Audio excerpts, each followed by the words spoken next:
Hello, hello, hello, hello, hello, hello. How's it going, people? Welcome to the stream. Welcome. We are live. We are live. Finally, we are live. We are here. We are doing things. And my camera already is doing a mess. So that is always a great start of the stream. I'm very sorry about that. Need to recalibrate the camera. But overall, yeah. We are talking about today about Arsenal. We're going to talk about basically Arsenal and Rafa Leão interest, some other bits and bobs, and to top of all of these things off, there are more talks, right, about Mikel Arteta, super duper Mick, getting potentially a contract extension, which obviously is very nice thing to hear at this time. Very, very nice, isn't it? Just happy. I'm not gonna lie. It's very, very, very nice. But yeah, people, don't forget to like the stream. Don't forget to subscribe if you're new. Don't forget to leave your comments. And as soon as I'm done with this,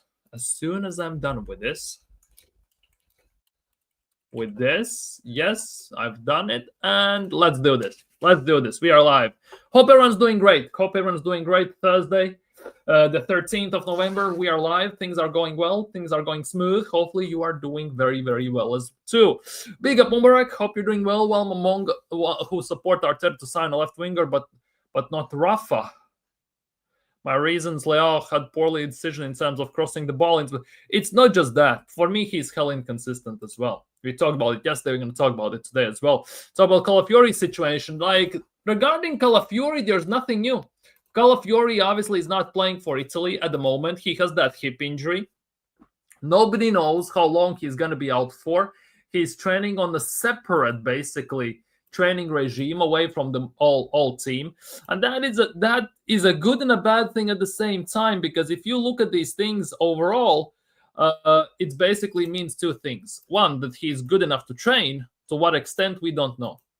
Bad thing is, we don't know to what extent, and he cannot train together with players. Like, that is already a worry. He cannot get involved into physical training at the end of the day. That is the other thing, which is a bit of a worrying kind.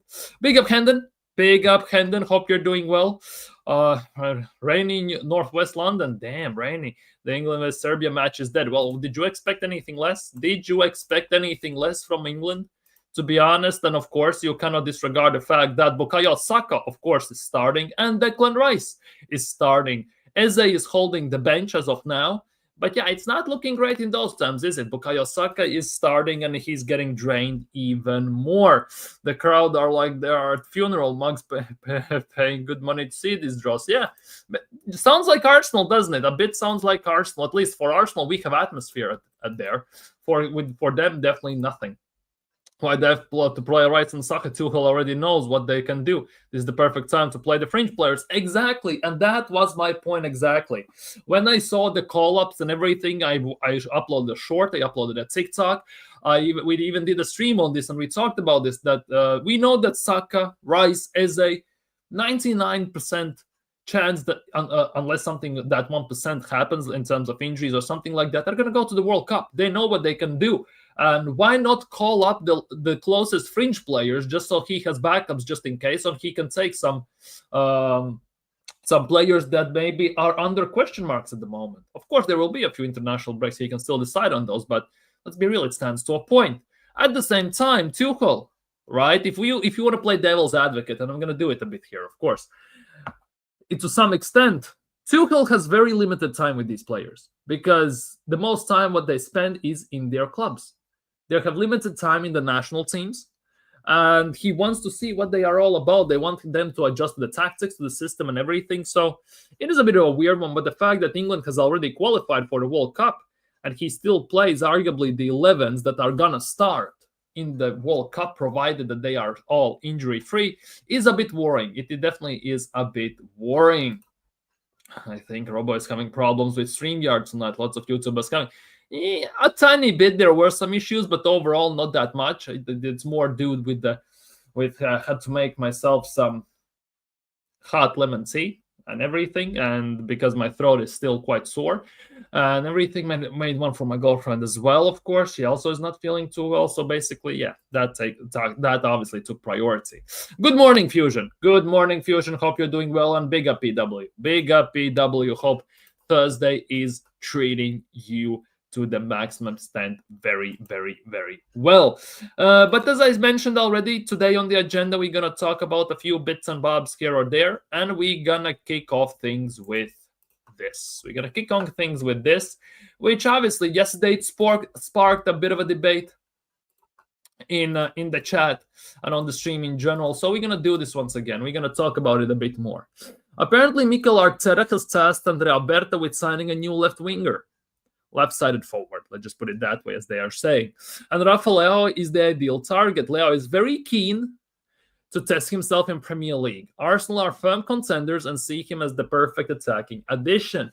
And that basically comes also from the fact that yesterday we saw a quotation of 85, something like that, million, that allegedly Arsenal would be willing to pay for him, which obviously is less than Chelsea were ready to offer in summer to AC Milan. But maybe that could do the trick. Now, if you know me, I'm very on offense about Leao. I'm not for and not against specifically, but I'm very, very worried about Leao's consistency in the games. Because even for AC Milan, if he's on it, if he's on fire, let's be real, he's unplayable. He is absolutely unplayable to the maximum extent. But if his thing is thinking out the place during the game, if he thinks out the game, he stinks out more than any other player, pretty much. He is actually quite poor, which for me is one of the biggest worries. At the same time, he's not on the biggest of monies at AC Milan, about 100-something grand, which means that Arsenal, if he comes here, he would be on about 160 at best, knowing Andrea Berta and how the things are going right now with the contracts, which again leads me to believe that it wouldn't be as big of a risk. And I kind of also see that if we sign Leao, he would be on less money than Martinelli is right now. And Martinelli is on 180. But that means, again, we need to offload a winger, at least one, to get him in. So it will be very, very interesting to see how Andrea Berta and Arteta maneuver this situation, how they maneuver this instance, and would be very interesting to see how that's going to happen. Big up, Gianni. Big up, Gianni. Hope you are doing well today, my guy. What a legend. Serie A fan as well, so he would be the proper guy to ask about that Marcelino Micheli, or however you say him. I'm very sorry since if I butchered it. And of course, Leao. Obviously, he would be. As you can see, he's already saying stay away from Leao. He is trash, as you can see, of course. Now, one thing, that for me is the biggest issue with Leao, obviously. Because if he's on it, he's unplayable. But if he's not, he stinks out more than Trossard, Martinelli, and all them and combined. And that is one of the biggest issues for me here, of course. And Gianni, I think you follow me on Instagram, and I followed you back. So if you got a second, if you have some time, and if you want to, just message me. I can drop you the link, and you can join the stream as well, by the way. But yeah, for me, Leao is too inconsistent, and that for me is just not cutting it. We have these inconsistencies in the team already on consistent basis. We are consistently inconsistent with our wingers specifically, and we cannot have that. We need someone who is on it about 90% of the time. And Leao just doesn't scream that to me. Then again, if you look how the teams Leao play against, how they play against Leao, he also has space to kind of try and play, and he doesn't face that many low blocks. Yes, in Italy, they pride themselves on defense. In my opinion, they also are very good defensively. It has become more attacking in recent times, I'm not gonna lie. But yeah, he doesn't face such low low blocks, genuinely tanks, trucks, everything parked in front of the goal. So definitely it's not easy for him. It definitely wouldn't be as easy for him at Arsenal. And since Arsenal pretty much exclusively face low blocks, definitely it would be a bit of a worry. It definitely would be a bit of a worry in that regard as well. Suddenly Arsenal are a big spender. Where did the money come from? To be honest, money has always been there regarding Arsenal. Money has always been there regarding Arsenal. The question has been, are we willing to spend it? That has always been the problem at Arsenal. Let's be real. Because we never breached any FFP or PSR rules under Wenger. Wenger, to some extent, even saved the money to pay off the stadium and everything. But that was paid off what it feels like ages ago already. And since we comply with the PSR and FFP rules and all this stuff, like we basically hold on to dear life for it, not to breach it compared to other teams. The money has always been there. We have been just very, very reluctant to basically spend. Let's just put it that way. If you get what I mean.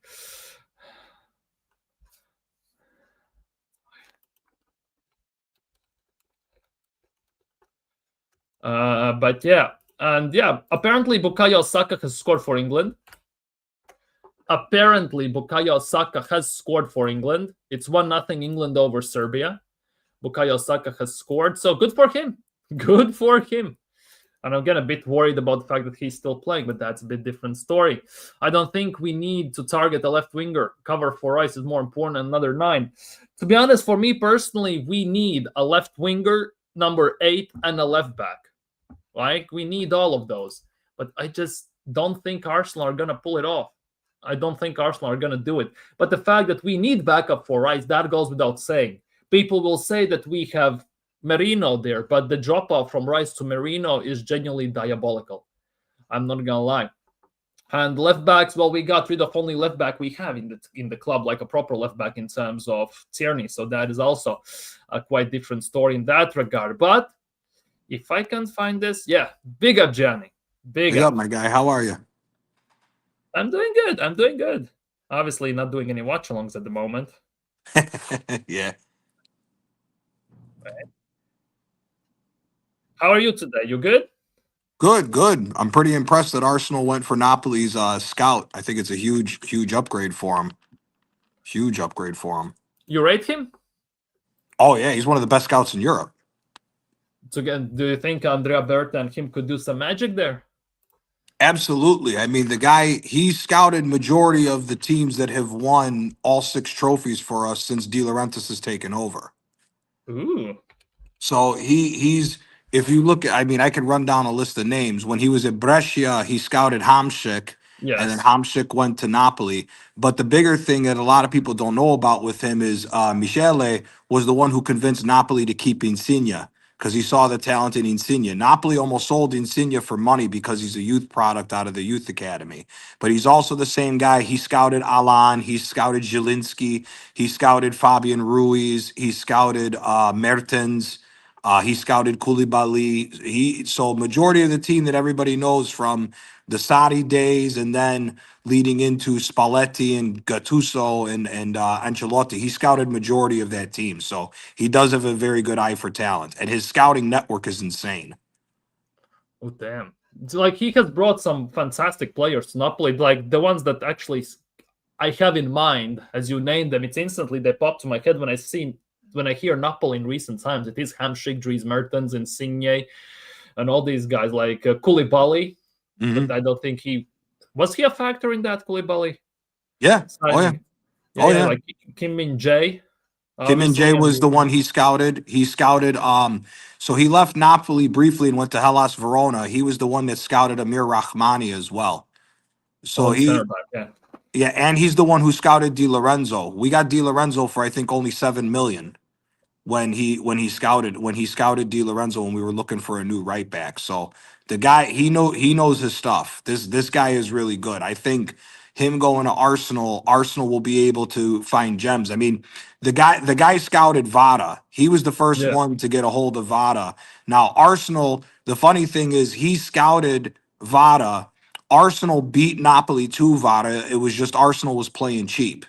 The club that wanted Vada, the club that had Vada wanted 10 million. Arsenal only offered 7.5 because they weren't completely sold. And Michele was able to get Napoli to go for the full 10 million, and that's how we landed him.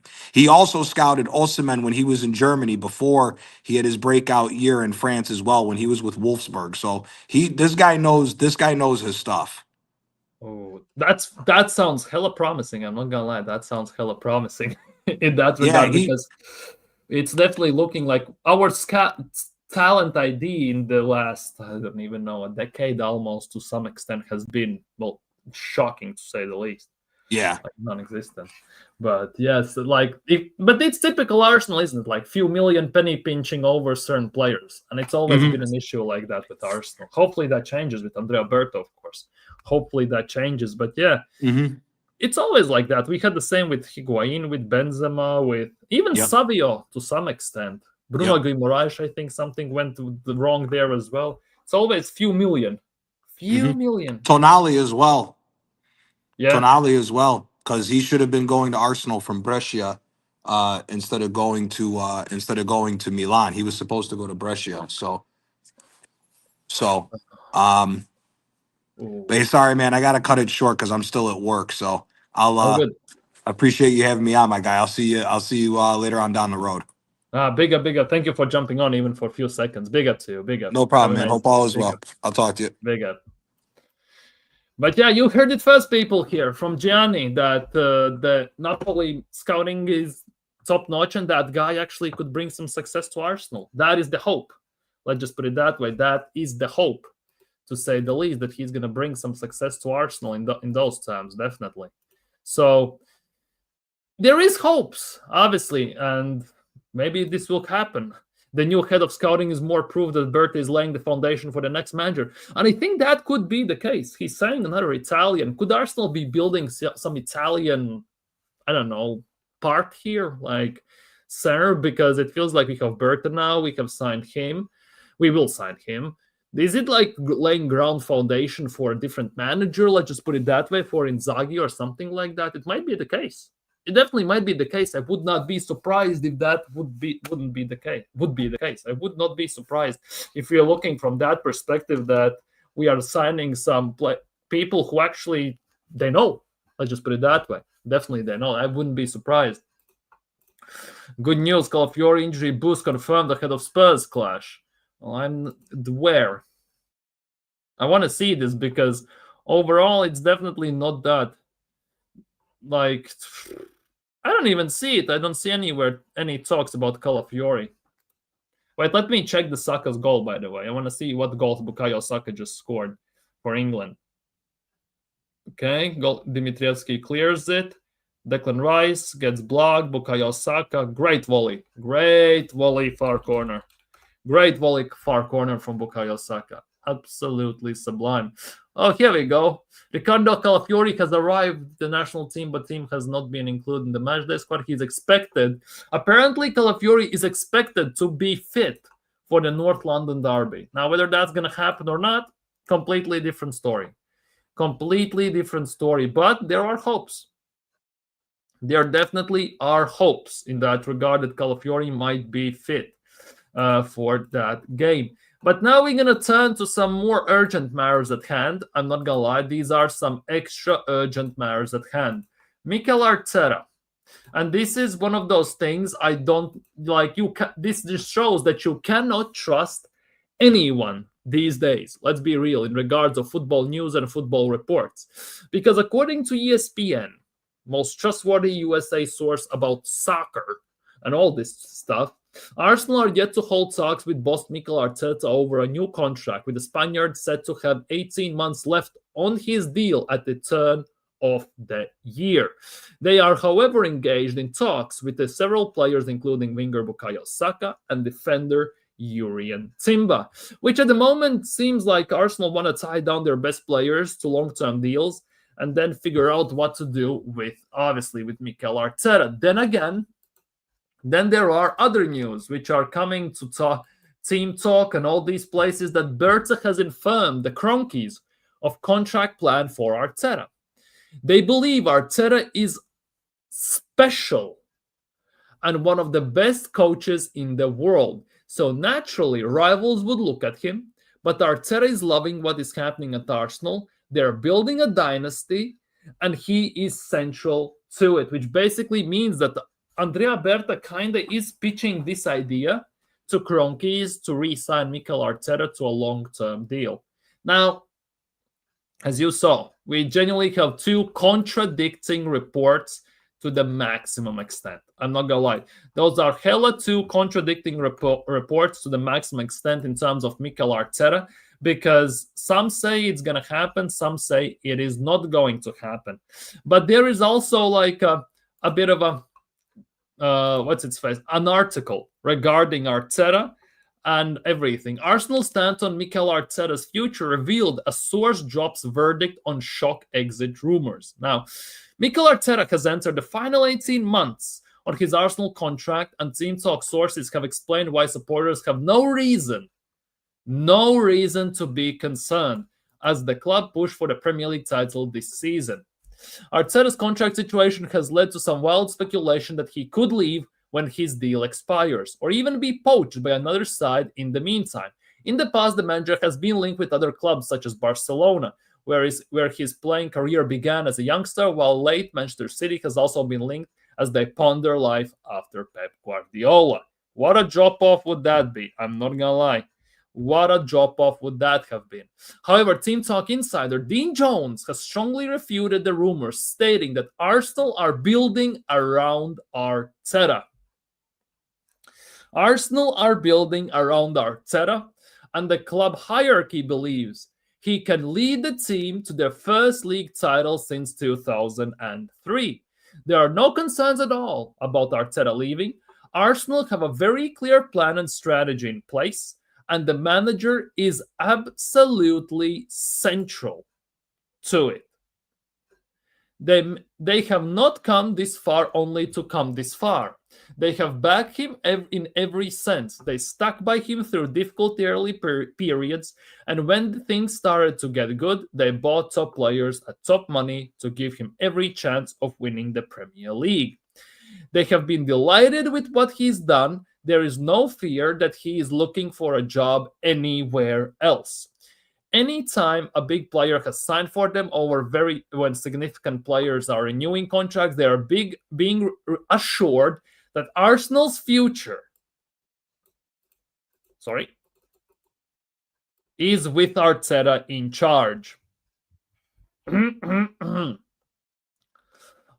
at the end of the day, this means that Arsenal believe Arteta will lead them to glory. Which at the end of the day means, well, Mikel is not going anywhere, is he?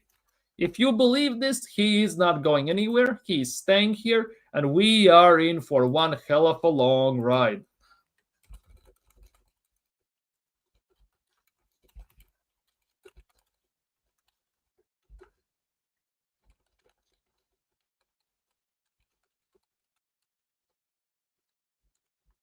How are you feeling about this? How are you feeling about this? Mikel Arteta might be staying at Arsenal.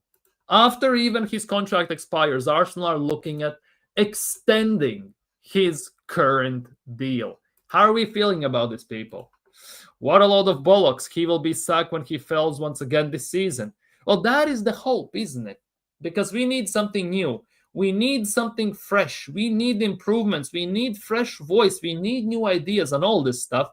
But with Mikel Arteta, it doesn't look like anyone's bothered. Everyone's just pushing the PR and everything that it's going to happen. He's going to resign. That is a big worry. Big up, Andrew. Big up, Andrew. Like and subscribe, people. Like and subscribe, people. Listen to him. Yawning. Well, have a coffee. Fusion, have a coffee. Maybe then you will wake up if you're yawning still. I know it's early morning hours for you, isn't it? Like 5, 6 a.m., I think. So have a coffee. Maybe that is going to help. But ultimately, yeah, having this is definitely not a great sign overall, is it? Like, for me at least. Maybe for you all it is, right? But maybe for others it's not. Maybe for others it's not. So for me personally, if he doesn't win, he should go. Right? You all know my stance, but it looks like Arsenal are willing to keep him even if he doesn't win, which is obviously a bit of a worry. I'm not gonna lie, a bit of a worry even. So obviously, we need to keep in mind this. We need to keep in mind this. We need to keep. Who is that? Give me a sec. Give me a sec. We need to keep in mind that, but hey. Go figure. Go figure. We need to keep in mind this stuff, but we definitely need to also, well, hope Arsenal are going to win at the end of the day. Hopefully, Arsenal are going to win, and at least Arteta proves everyone wrong. Let's just put it that way.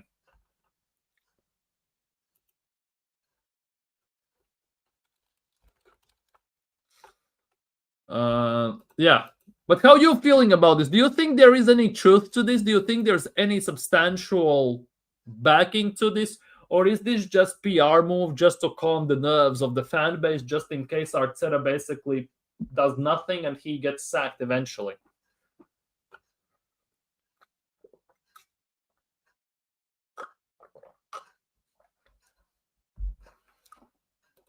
Big, I was yawning as a response to Arteta news. I see.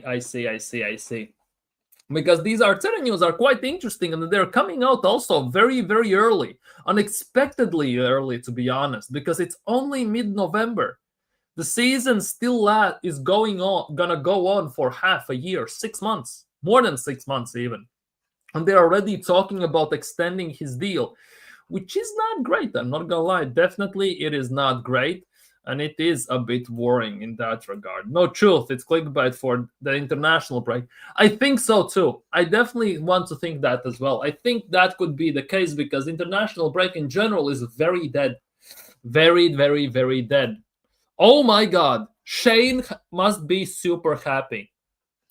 Kid you not, Shane must be super happy. Because, and I kid you not, Ireland are winning 2-0 against Portugal. Ireland are winning 2-0 against Portugal. Shane must be over the moon.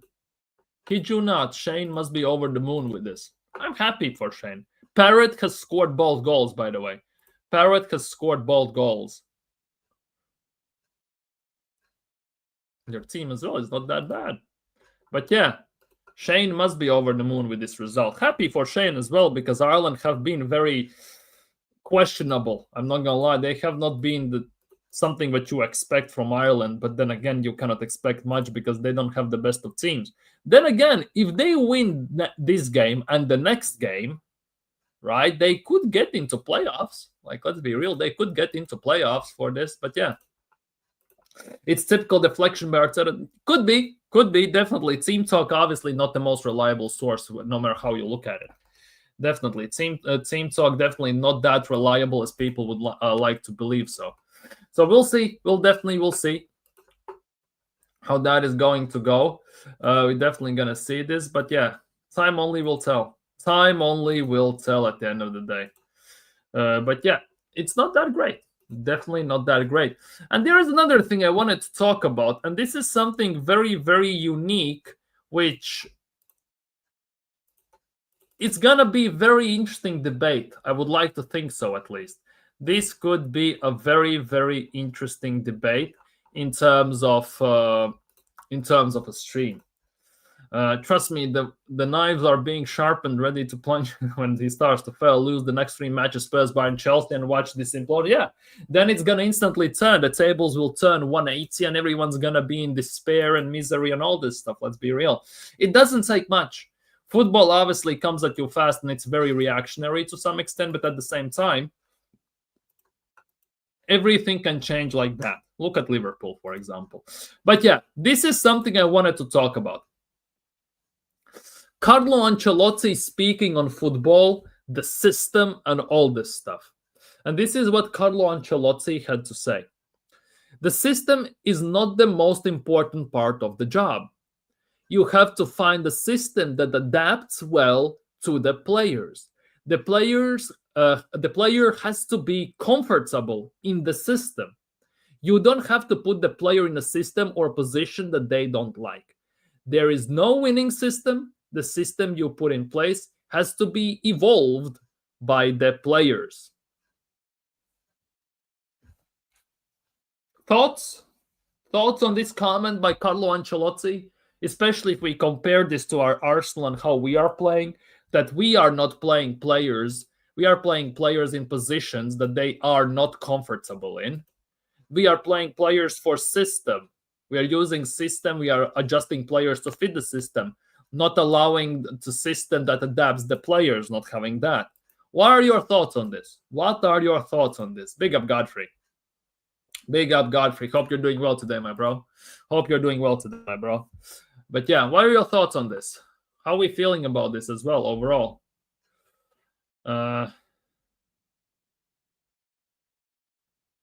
Oh, I see. I see.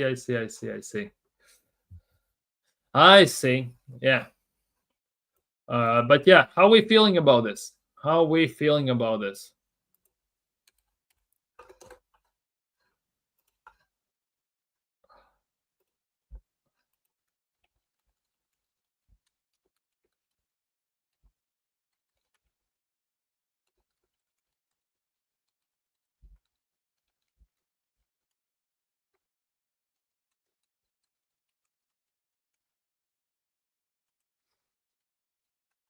Sorry, I'm just trying to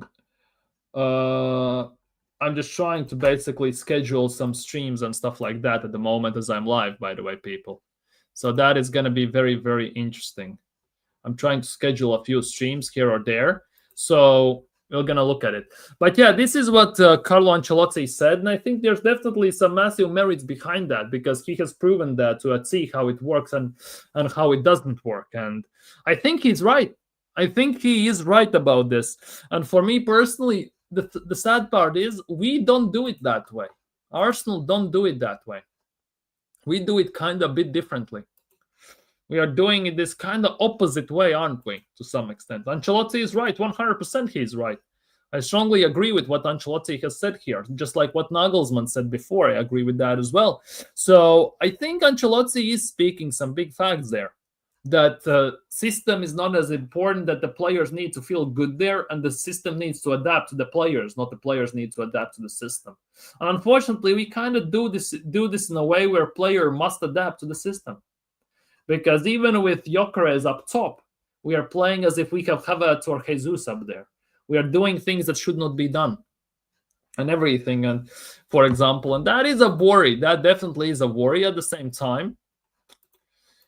Is that going to change? Not so sure about that one. He's right. Got to find a system that adapts to the players. We are not playing to Gyökeres' strengths. Exactly. My words exactly. Big up. Great minds think alike. And that is the case. And we are not just doing that. And at the same time, he also said that players should not be played in positions where they don't feel comfortable in, for example.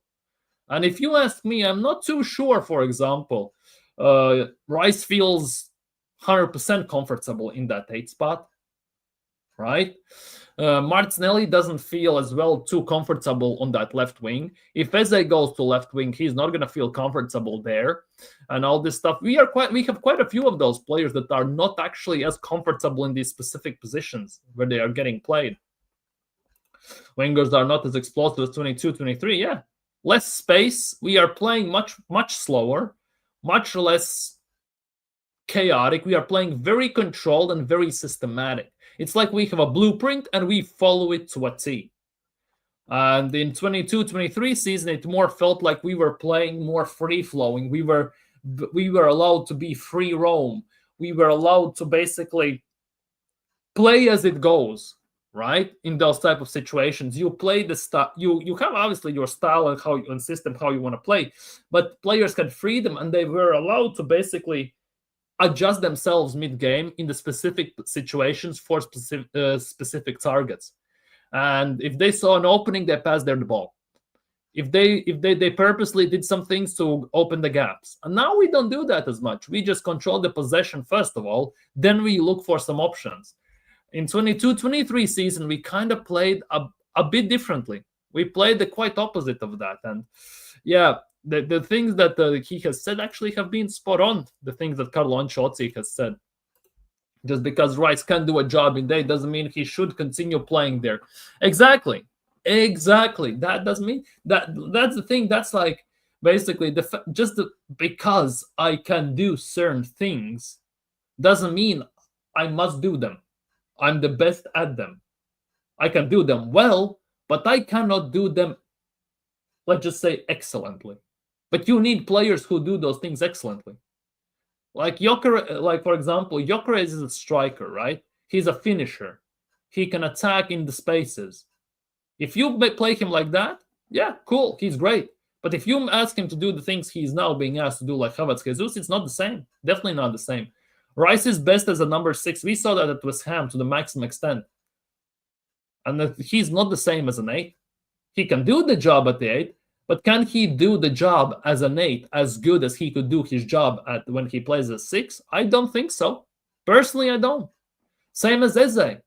If you give him this free roam, creative spark type of role as he had at Crystal Palace, he would be, in a 10, much better. Much, much better. But we don't have that. We don't play that. We do the straight opposite. Ancelotti basically said that the system needs to adapt to players, right? And players need to be playing in positions where they feel comfortable and they want to play in. But Arsenal don't do that. We do the straight opposite. We adjust the player to fit the system first of all, and then we play them out of position many times. Hullet used to push the players to adapt his system when he managed Newcastle. It failed him, and the team big time got sacked during his managerial career too afterwards. Yeah, exactly. Imagine if we had Eze in 22-23, we would ball out. He's still restricted. Yeah. It's the same goes. If we had, for example, Eze in that 22-23 season, if we even had Gyökeres in that 22-23 season, I think the season would have been much, much more threatening, much, much more dangerous, and much, much more exciting, let's just put it that way, from attacking point of view. I mean, Odegaard was unreal. Yeah, Odegaard that season, that has been his best season at Arsenal without shadow of a doubt. Nobody can deny it. In my opinion, that has been his best season at Arsenal. But as soon as Arteta took all that away, that free-flowing, attacking football with quick pace, with basically spontaneous ideas on the pitch, you see something, you do it. You don't overthink it. You don't retain possession as much, right? Odegaard was fantastic at that. But now, since Arteta has basically put limits on that, pulled the handbrake, and we have to do this controlled, recycle, control possession type of stuff, you can see that the players are not excelling at that. And yes, for example, I'm not the biggest fan of Odegaard, right? But I'm very open. I have openly said this, that players like Odegaard, Martinelli, even Saka and others in the last year and a half are bad.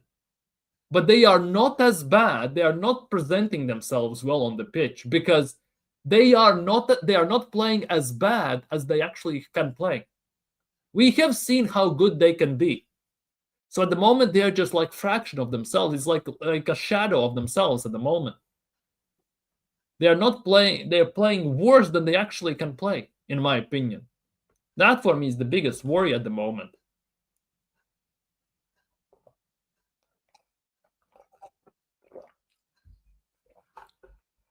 They actually are performing worse than they can play. And that is a big worry for me personally. Because the longer this continues, the less of a chance is that we can achieve anything this season. We need to somehow figure this out. Arteta needs to figure this out and find solutions for these issues. Definitely take the handbrake off, take these all things off, let them be themselves and see what happens. Genuinely see what happens. Why not? What do you have to lose at the end of the day? What do you have to lose? If you're looking from that point of view. Dude, Ireland beating Portugal 2-0 at halftime, it's actually kind of wild. It is actually kind of wild for me. Shane must be happy. Northside probably is in despair, by the way. He must be in despair because Portugal are just, shocking to say the least. So, yeah, that's why also I don't rate Roberto Martinez as a manager, personally. I don't rate Roberto Martinez as a manager. Everyone says he's this, he's that. But for me, he's not that much. He had Belgium's golden generation, basically, of football, since the generational change that basically they started in like early 2000s, right? And he did nothing with them. Arguably, he did nothing with them. Now he's going to do the same to Portugal. And it's actually kind of wild. He was also at Everton, and also, even though it had some glimpses, overall it wasn't that great. So I think Roberto Martinez is not it. I beg he doesn't come to Arsenal. I also hope that doesn't happen, because if Arteta goes and Martinez gets sacked and he comes in at Arsenal, I might as well fold it already. Our defense has matured from 22, 23. Arteta must trust them, even our games are a little more end-to-end. Yeah, exactly. Our defense has matured. It has gotten much, much better. It is more stable than it was 3 years ago. On top of that, we have actually backups so we can rotate and keep up the tempo for that. For the level we could try and play. Arteta must trust that. Because at the moment we are defending with 11 men almost on the edge of our own box. And that is doing no favors to anyone, especially on counterattacks. Portugal not doing anything under that fraud Martinez. Exactly. Portugal are set for another disappointing World Cup. Ronaldo is going to retire after the World Cup most likely, or something like that, or retire at least from the national team. With Matthew, it's going to taint to some extent his legacy in the national team, because he will have won pretty much nothing. 1 Euros, that's about it. Let's be real. It's not going to be great. It's not going to be great. He's going to have some good moments, but overall, nothing too much to show for it. Maybe, just maybe, it's about time Arteta should call Wenger asking for an advice, no? Well, to be honest, who said this? Was it Jack Wilshere? Was it Oxlade-Chamberlain? Someone said this in an interview, that there was a time when Arteta took coaching over from Wenger, when Arteta was a player here. Like, that alone, I'm not too sure. Not too sure. Losing to Ireland is a bit mad for a big nation. Yeah, true, but the thing is, like, Ireland are playing for their lives at the moment, because if Ireland wins today and they win their next game, there is a big possibility they gonna make into elimination stages of the qualifiers for the World Cup. They actually are playing with a purpose for this. They actually are playing with a purpose. Now, let me check this. Currently, Portugal are sitting first. They have 10 points. They are not going to go out of it. They're going to finish first or second no matter what. Pretty much, right? So at the end of the day, biggest issue for all of this is how is that second game going to pan out? That's about it. How is that second, how it's all going to pan out at the moment? So time will tell, obviously. But Ireland need to win both of those games. They're good.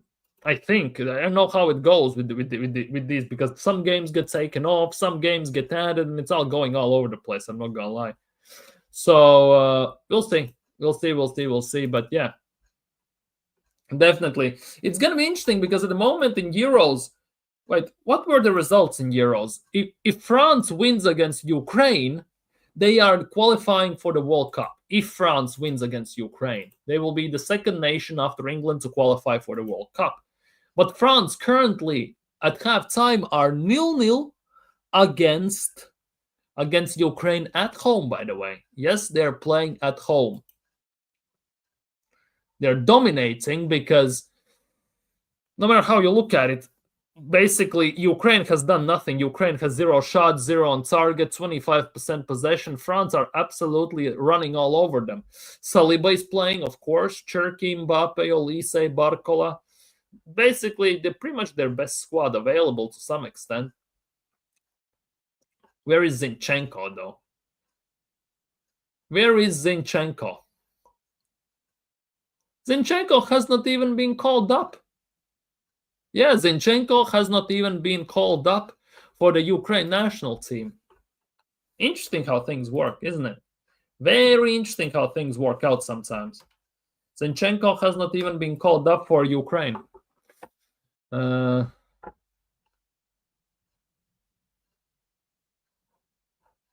What else is happening? What else is happening? By the way, if Portugal wins this game, Portugal also gets to the World Cup automatically. Right? However, they're losing 2-0, so that's not going well, is it? Definitely not going well. And of course, it is what it is in that regard, but hey. What are we saying, people? What are we saying?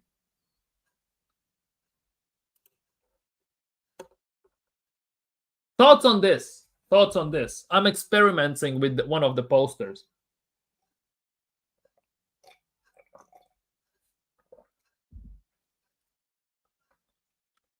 Thoughts on this? Just quick questions for you people. If you're watching the stream, let me know what you think in the chat. Let me know what you think in the chat, because at the moment I'm all over the place. I'm just chilling, relaxing, watching some games, results, and just looking at some images. But yeah, this is one of the posters I have. I have like 4 posters regarding this.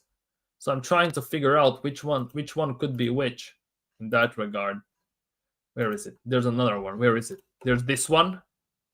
I have also, as soon as it loads, I have this one.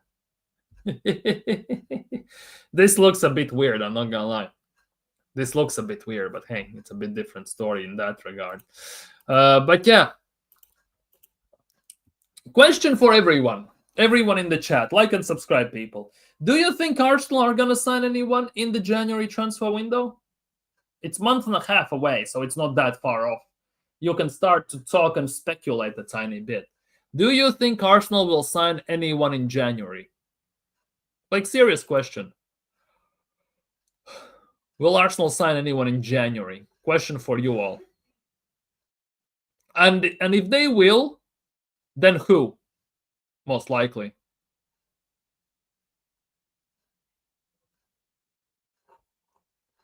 If they will sign someone, then who most likely? You think they will? Gut feeling. Interesting. I'm no expert, but there's some nightmare fuel. Where? Where is your nightmare fuel? Let me know, where is your nightmare fuel? Like,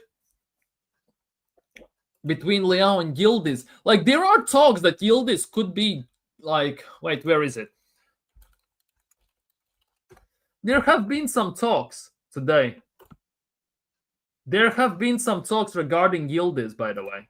Seriously, I'm not even joking. There are some talks that Arsenal receive a major boost in the race to sign Serie A forward Kenan Yildiz. There are some talks about this, basically. Oh, I need to zoom in a bit. Basically, what they're suggesting, according to Gazzetta dello Sport, right? Which Gianni was here, he could give a more insight into this. But Arsenal's long-term standing admiration of Kenan Yildiz has been reignited after reports from Gazzetta dello Sport revealed that Juventus have failed to reach an agreement over contract extension with the Turkish starlet. The 20-year-old attacker, one of Serie A's brightest young prospects, is reportedly at a standstill with Juventus hierarchy, creating an opening that several European giants, including Arsenal, Chelsea, and Real Madrid, are prepared to exploit. Basically, Juventus and Kenan Yildiz have not found agreement in the renewal until 2030. Has stalled and now has parties reflecting. The talks led by CEO Damien Comolli and the players' representatives have broken down after months of negotiation. Dark gray smoke tending more to black than white, perfectly summing up the uncertainty surrounding the situation. Now, would you take Kenan Yildiz at Arsenal? Just to all of you, would you take Yildiz? Yildiz joined from Bayern Munich in 2022, currently under contract till 2029, so 4 more years, and earns around 1.7 million plus bonuses. That's literally nothing. He earns nothing. Seriously, he earns nothing. 1.7 million per year. We pay that. So, well, literally, we pay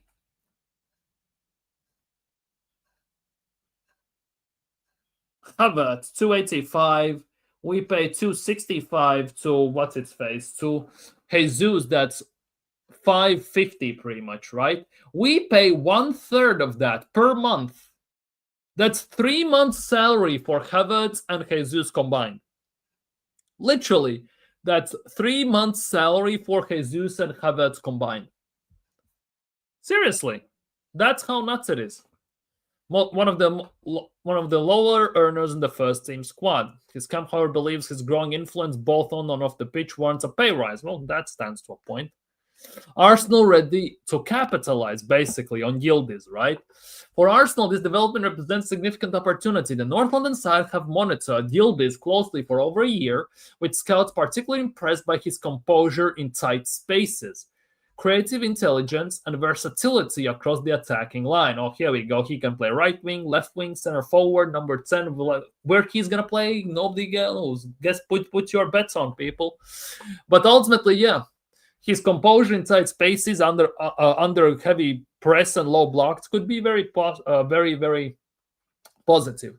A source close to the player reportedly indicated that Chelsea had put 67 million on the plate last July and seem willing to challenge Real Madrid and Arsenal next summer. Arsenal's recruitment strategy has consistently prioritized young, high upside talent capable of adapting to Mikel Arteta's positional play. The uncertainty at Juventus could present the Gunners with a realistic pathway to land one of Europe's most promising forwards. With Juventus reluctant to meet Yıldız's financial expectations, Arsenal's well-structured wage model and clear sporting project could prove decisive. And obviously, at the end of the day, this is all could. This word. This is the key word. The uncertainty could present, it could happen, or it also could not happen. But at the end of the day, this is a position where Arsenal could be getting someone, a left winger. I think there will be a loan, a body most likely, not a quality. Could be the case. It's not that deep. I'm just taking a mic. I see. I'll take Yıldız any day. Same. Can I throw a question back? Would you take Yıldız for 80 million? I would have doubts, but would still probably take it. I would take Yıldız for 80 million. I would take Yıldız for 80 million. Most likely he would cost around, I would expect 65, 70 million. Then again, let's not forget, Gyökeres was what, 75 million, and we signed him for what, 58? Andrea Berto did his thing. Obviously, the 10 million that cut that agent took and everything, it was kind of nuts, but it is what it is. But yeah, Andrea Berto is very shrewd and very ruthless in this regard. So we actually could get some cut-off prices unless more teams go in for him. And on top of that, we also saw last summer that Andrea Berta goes for multiple targets at the same time. So don't be surprised that at the same time we hear reports about Leao, about Yıldız, and let's just say about Semenyo. All three at the same time. All Arsenal are linked to all three. There are talks with all three, and basically go figure which one is the one. That could also be the case if push comes to shove. But the biggest issue overall with this is the fact that Arsenal don't do business in January. They don't do massive business in January. So this would be one that nobody expects. That definitely would be one of those out of the blue. And that is something I want to see from Arsenal. I want Arsenal to sign a player, a big name player, out of nowhere, where nobody expects Arsenal to sign anyone.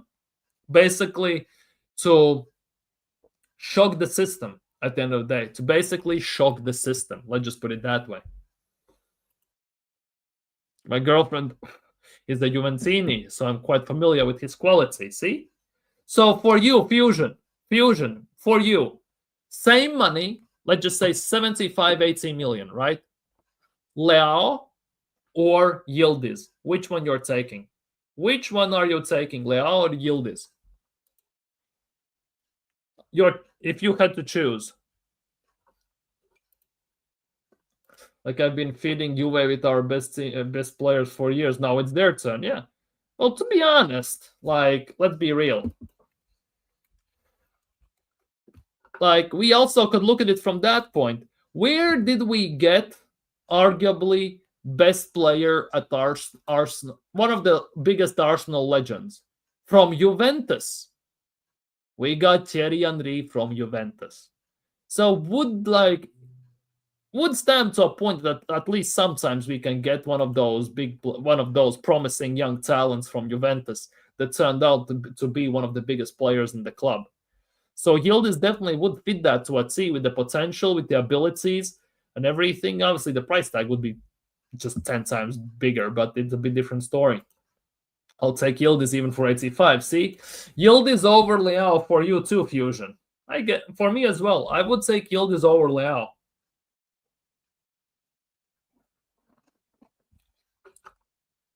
No questions asked.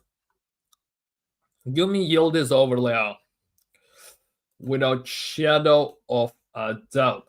But yeah, Yildiz is one of those. They say it's one of the young prospects, high prospects, but to some extent, he's already more or less is proving himself game in, game out. And I think he definitely, if we Arsenal signed him, Arsenal would be the ones that actually get all the upside of this.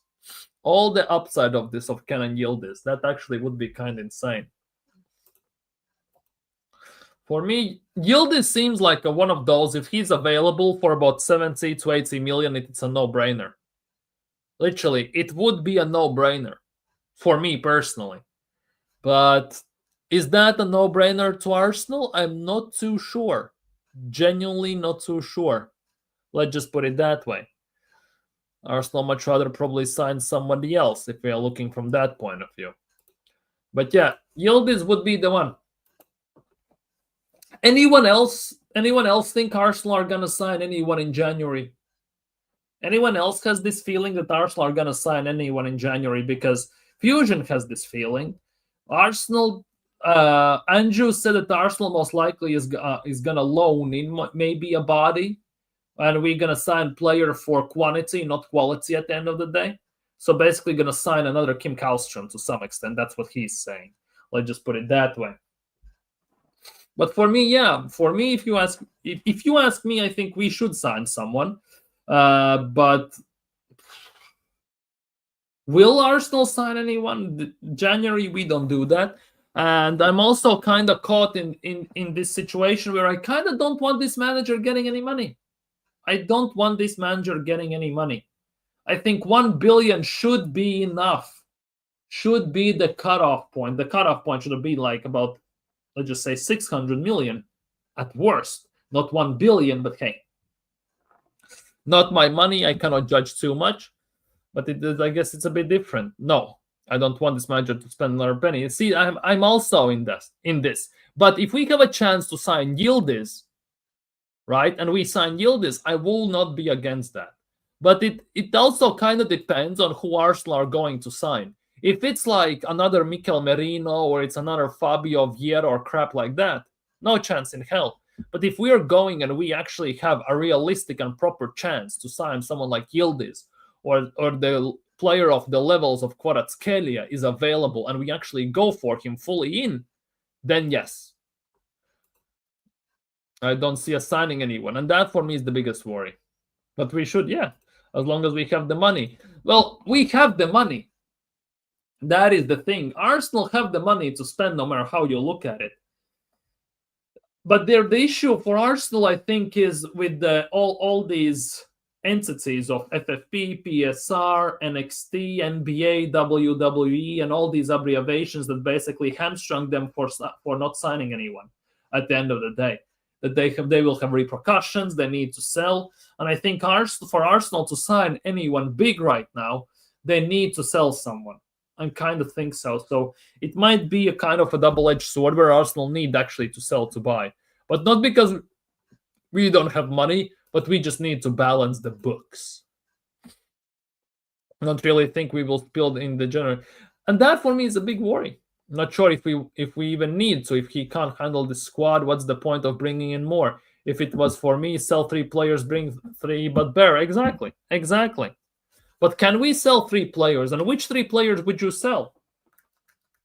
Because selling certain players, right? Selling certain players like Vieira means nothing. If you sell, for example, Martinelli for like 40, 50 million and stuff like that, then it's a different discussion.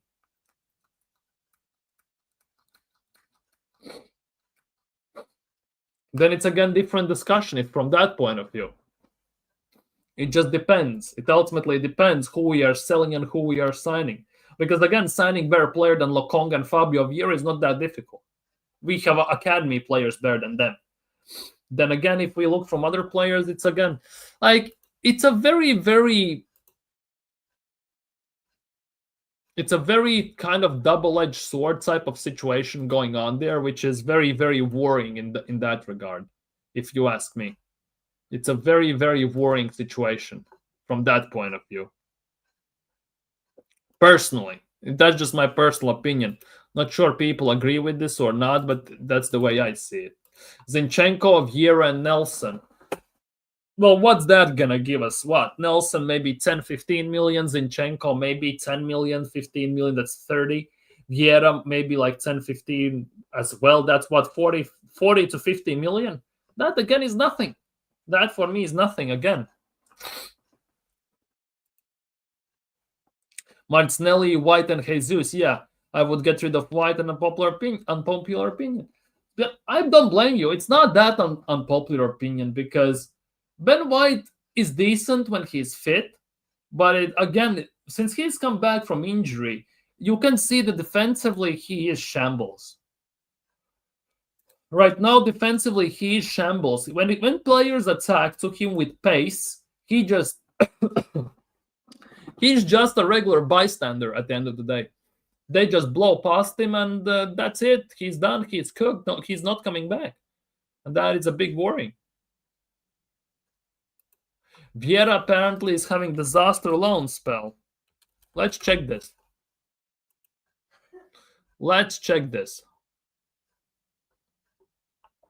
He has played 5 games. This already doesn't look too good, does it? Oh, holy moly. Fabio Vieira. I don't know even what to say. These are Fabio Vieira's stats this season.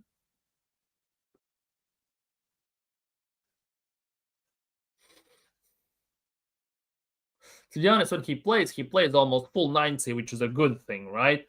At the same time, holy red cards. What, 10 games in Bundesliga, he has 3 reds. Every third game, on average, he gets a red card. Well, he has gotten 2 red cards, technically. He has gotten 2 red cards. The nuts part is this one. Indirect card suspension. Holy moly. Well, he assisted in Deutscher Pokal when they went through, at least. But hey. Reece Nelson as well?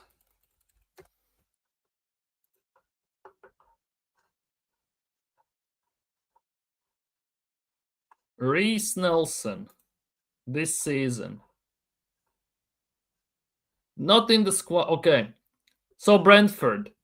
On the bench. Sick. On the bench. 15 minutes, 1 minute. In the cup, he scored and assisted against Grimsby Town when they won 5-0. Found his level, I guess. Yeah, he's not looking that great, but he has been injured as well for quite a bit. So I think it might be a bit different story in that regard. Zin is also awful for Forest. Yeah, he is. Jesus White Trossard. Interesting. And so is Nelson. Fabio Vieira is crap. Yeah, Arteta's 0 talent ID. Speaking of red cards, Ronaldo sent off. I don't see it. Yeah, he has. He has gotten a red card. Cristiano Ronaldo has a red card. Holy crap. CR7 has a red card. He cannot handle. Ronaldo cannot handle Ireland. Shane has trained them well. Zelton, Zinchenko, and Vieira are 20 mil max overall. I think it's going to be about 35, 40. Like, Nelson is going to go for like 10, 15, I guess, I assume. Zinchenko is going to be like 10, 15. Vieira as well, 10 like. And it's going to be about 35 to 40 million. Nelson is also, yeah, he's always injured. How Portugal qualify already? No, they haven't. If they win today, they qualify. If they win today. Right? So they are not going to win. Which actually makes it very, very interesting in this regard. Because if this is the table. This is the table if the game stays like this, basically. This is the table if the game stays like this.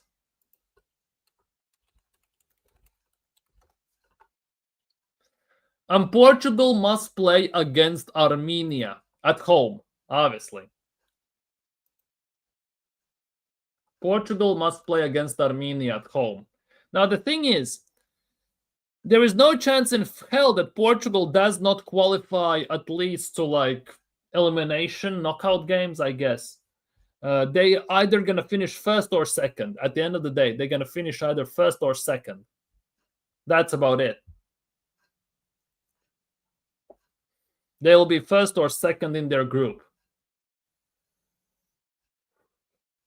To finish first, even, they just need a draw at home against Armenia. That's about it. But Ireland versus Hungary, right? That's gonna be a nuts game. I expected that to be a very insane and intense game because whichever team is gonna win that game is gonna go into playoffs, aren't they? Or something like that. I don't know how this second place thing works because there are some weird stipulations for those rules for World Cup. Zinchenko's contract is ending. Really? Wait. Wait. Let me check this quickly. Alexander Zinchenko.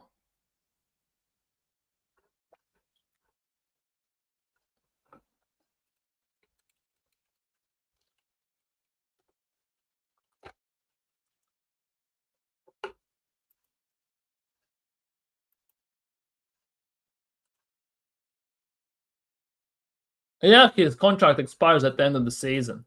So big possibilities he's going to go for free as well. Big possibilities of that. But ultimately, yeah. It's very interesting. These World Cup qualifiers in certain games will have lots and lots of riding on them for the last few games. Definitely. England is only 1-0 up on Serbia as well. Rice is off at 65th minute. And Eze has come on in 65th minute. Saka is still playing. Saka is still on for England, by the way, people.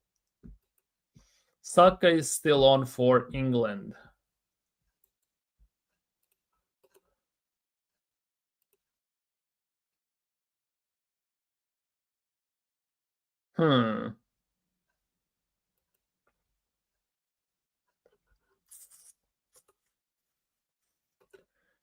Interesting. Very, very interesting. But yeah, World Cup qualifiers. France are beating Ukraine 1-0. Mbappe has scored a penalty.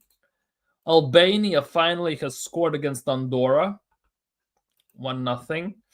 Moldova are still drawing against Italy, which is kind of very weird. Retegui just came on, and Esposito just came on. Well, yeah, just came on. I'm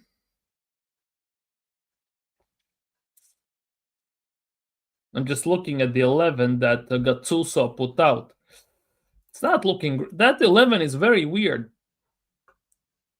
Bastoni is not starting. Di Lorenzo is not starting. Di Marco is not starting. Donnarumma is on the bench. Locatelli is not playing. Polazzino is on the bench. Why? Why? Oh, they have guaranteed second place. I see. They have guaranteed the second place. Okay. Italy are not serious. Like for Italy, these second place games, I don't know, they mean something, they mean nothing, because the goal difference might affect it, or the wins, I don't even know. Also, they have these games, and the like in the groups where there are 5 teams, or I think the games against the 5th place are getting taken off or something like that. I don't know how that works. I read something on it. I fully didn't focus on it, right? The promotional spot. So if teams finish in equal points at the end of this, on the score difference will be the tiebreaker, okay? But yeah, Italy are gonna finish second. They cannot get first and they cannot get third. Italy are through to the next round, but they're gonna finish second at the end of the day. It's gonna be interesting to see what Gattuso does with Italy. Definitely gonna be very interesting to see, especially once all the injured players are back, without shadow of a doubt. But yeah, people, I think on that note, I'm going to end today's stream. If you haven't already, smash the like button. Subscribe if you are new. Gonna see you all tomorrow. Let's see what tomorrow brings. Maybe we can get some updates, some interesting news. But for today, I'm gonna be signing off. So take care, stay safe, have a nice evening, have a nice Friday. Hopefully gonna see you very, very, very soon. Peace.